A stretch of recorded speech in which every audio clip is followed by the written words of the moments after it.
Ahoj, vítam ťa opäť pri mojom videu a teším sa, že si tu dnes si povieme niečo o ubytovaní. Čiže chceš ísť pracovať do Holandska a hľadaš si bývanie na vlastnú päsť. Mám pre teba dve správy. Jedna je dobrá a tá dobrá je, že Holandsko je krásne. Fakt krásne. Tá zlá, ak nemáte na účte tisícky eur a nervy z ocele, tak pravdepodobne skončíte na ubytovni cez agentúru, čo nie je akože to najhoršie na začiatok. Nájomný trh v Holandsku je v roku 2026 totálne šialenstvo, to je súboj. To proste na jeden dom alebo na jeden byt sa hlási aj 100 uchádzačov. Je to ako fakt vážne boj.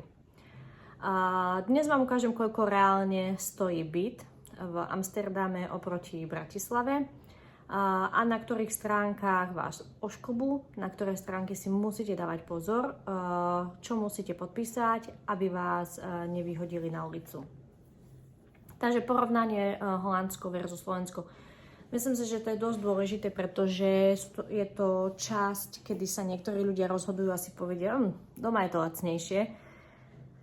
Ale tu už nechám na vás. Vy keď sa rozhodnete tu ísť, tak sa rozhodnete tu ísť a uvidíte. Poďme na čísla na Slovensku. V Bratislave zoženiete slušný jednoizbový byt za nejakých 700 až 800 eur s energiami. Jednoizbový byt. Dobrá pálka. Ja si pamätám, niekedy jednoizbové byty stáli v Košiciach okolo 300 eur. Kde 700 až 800. V Holandsku na to rovno zabudni, na takúto sumu. Možno taká suma 800 eur bude jedna izba. Priemerný nájom v súkromnom sektore tu presiahol hranicu, podrž sa, 1800 eur mesačne, ale bez energií. Ale pozor, kým u nás stačí zložiť, tuším, jeden mesačný nájom na Slovensku dopredu, tu od vás majiteľ bežne pýta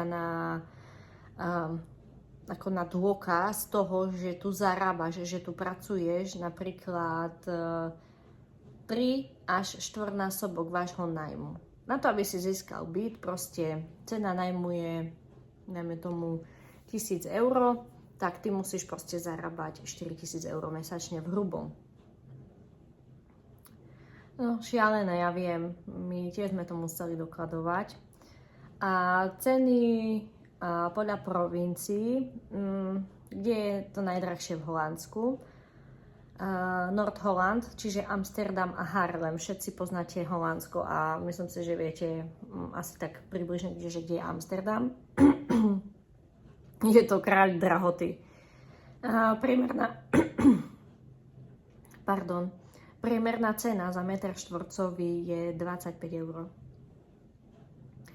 Wow. A malý byt vás vyjde na 1800 eur až 2400 eur bez energií. Je málo kde vám dajú nájom s energiami. Málo. Zuid-Holland, čiže Rotterdam a Haag, o niečo lepšie, ale ceny tam rastú strašne rýchlo, hej. To proste počítajte s tým, že tam budete mať od 1500 do 1900, je to veľa lepšie ako Noord-Holland. Zeeland, kde ja žijem, a Limburg, čiže južné provincie, sú lacnejšie. Okolo 1100 až 1300. My máme rodinný dom.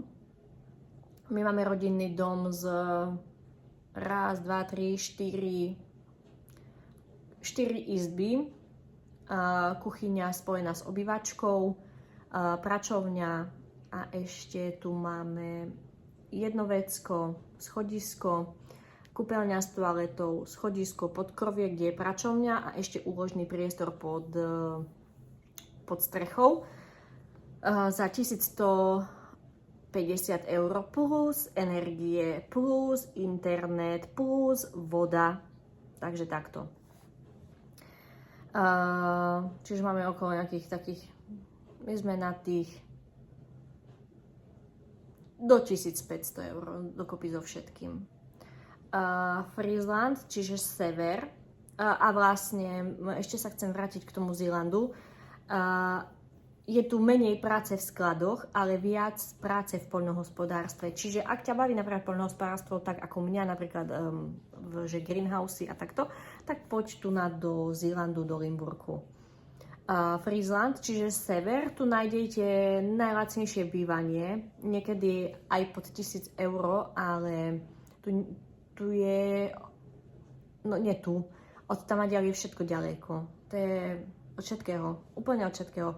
My pindáme, keď ideme do Amsterdamu, že nám to trvá 2 hodiny. Kde hľadať a čomu sa vyhnúť? Takže zabudnite na facebookové skupiny typu ubytovanie NL alebo na to marketplace. Proste Facebook, úplne zabudnite na to, že by ste si cez facebookové stránky alebo cez akékoľvek iné sociálne siete hľadali nájom, pretože tu je 90% podvod. Proste 90% týchto inzerátov je podvodníci. Čiže hľadajte na reálnych portáloch. Ak nejdete cez agentúru, to sa nestaráte. Ale ideš na vlastnú pesť, tak hľadáš cez, ja to dám aj do popisku, pararius.nl, je to najlepší na prenájom, proste na hľadanie prenajmov. Funda NL, je to najväčší portál, ale tam skôr sú predaje, ale majú aj nájmy, čiže nájdeš tam. Kamhernet.nl, to je portál, ak hľadáš zdieľané bývanie, čiže jednu izbu. Pozor na podvody, už som to hovorila. Ak vám niekto povie, toto sme zažili aj my, ale v Austrálii, pri kúpe auta. Som v zahraničí, pošlite depozít a ja vám pošlem kľúče. Blokuj. Nič také. Nikdy v živote nikomu dopredu, nikdy neposielajte peniaze za nájom. Nikdy v živote.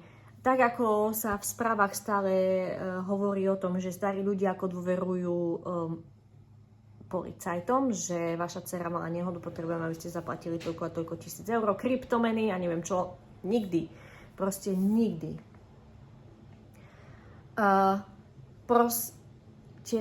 Ty musíš ten byt vidieť naživo. Ideš si ho pozrieť s realiťakom, s realitnou kanceláriou. Proste ho vidíš. Má kľúče. Podpíšeš zmluvu, zaplatíš, ideš, bývaš. Nikdy neplatíte nič dopredu. Nikdy, prosím, nikdy. Tým sa vyhnite, pretože prídete o tisícky eur, na ktoré ste si horko ťažko zarobili a šetrili, len aby ste odišli do Holandska. A to sa môže stať, že proste vás takto niekto okradne a si povieš, už tu nejdem. Serem na to, tu ma oklamali, tu proste nie. Ale vieš, je to tvoja chyba, pretože ty si niekomu poslal peniaze a ja tu napríklad ťa upozorňujem, že to nerob. Nikdy to nerob. Podmienky, ako som už stále hovorila, aj v predošlom videu, aj v predošlom, nikdy neber byt, kde sa nemôžeš registrovať na úrade. Nikdy v živote. Stále sa pýtaj agentúrneho poradcu alebo agenta. Môžem sa registrovať na úrade? Bez registrácie na úrade nedostanete BSM. Pokiaľ nejdeš pracovať cez agentúru, a bez toho BSN number nemôžeš pracovať v Holandsku. Čiže v podstate máš nájom a nepracuješ. Hej, takže úplne šialené. Depozit. Štandard je 1 až 2 Štandardne je 1 až 2 nájmy dopredu. My sme platili 2 nájmy dopredu a nájom, čiže v podstate si priprav 3. Ak od vás niekto pýta 4, 5, 6 nájmov dopredu, je to podozrivé a je to protiprávne. Nesmú. 1 až 2 nájmy dopredu je štandard v Holandsku. Nikdy nič 3, 4 nie. Nepristupuj. A pýtajte sa hlavne, či je to s energiami alebo bez energií. V v Holandsku sú väčšinou prenajmy bez energií, pretože si zodpovedný za to sám. Urobíš napríklad vyššiu spotrebu, platíš si to sám, pretože je to na tvoje meno a majiteľ je tým chránený, že nemá nejaké vysoké nedoplatky na kúrení alebo takto. Čiže oni to majú veľmi dobre vymyslené. Čiže energie, pýtaj sa na to. Energie v NL vedia vyskočiť aj na 200 až 300 eur. Ale ak máš takéto vysoké mesačné tie náklady na energie 200-300 eur, je to ako v pohode, ale príde ti návratka, najmä tomu. Oni ti to znížia automaticky. Ono sa to rozpočítava na počet osôb v nájme. My sme platili na začiatok, keďže som tu bola len registrovaná ja a Amy. Patrik tu registrovaný nie, pretože on má českú firmu a pracuje v Belgicku. Tak sme mali 105 eur. 105 eur za elektrínu a plyn. Vodu platíš zvlášť. Ale potom nám prišiel vysoký nedoplatok, keďže sme tu mali známych a strašne veľa sa ohrievala voda. Každý deň sa každý sprchoval. Prišli v čase, keď sa kurilo, čiže prišli vo februári, bola zima, čiže viac sa kurilo, všetky izby sa vytápali.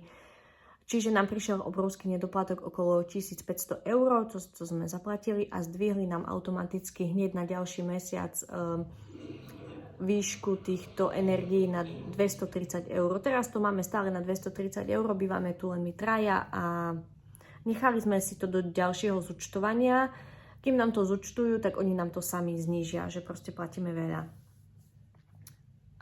Takže takto, väčšinou za vodu platíme 27 eur do 30 eur, môžeš aj 10 eur platiť, aj 5, podľa toho, aký máš veľký byt alebo dom.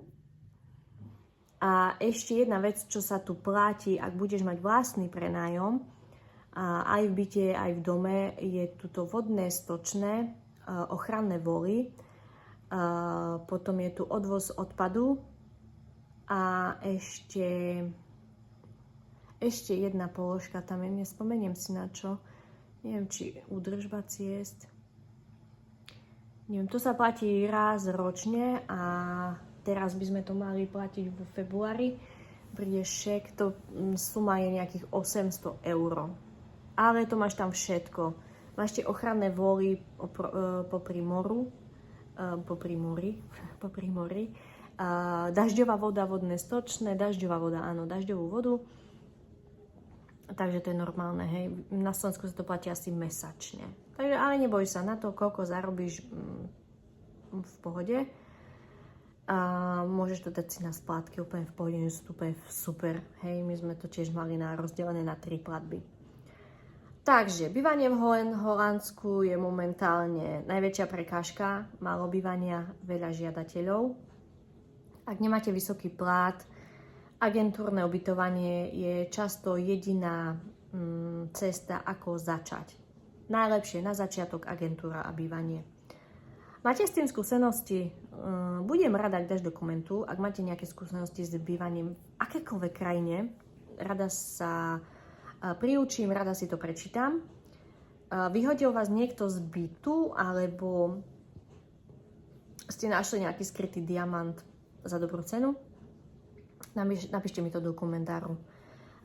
Nezabudnite dať odber, budem za to veľmi vďačná, ak sa tieto videá dajú do povedomia čo najviac ľuďom. A na ďalšom videu si povieme, ako získať príspevok na bývanie. Čiže toto holandský výraz. Huurtoeslag. Takzvané huurtoeslag. O tom budeme hovoriť na ďalšom videu. Takže takto. Ak by ste chceli nejaké iné video, čo by vás zaujímalo, zdravotníctvo, zdravotné poistenie sme mali.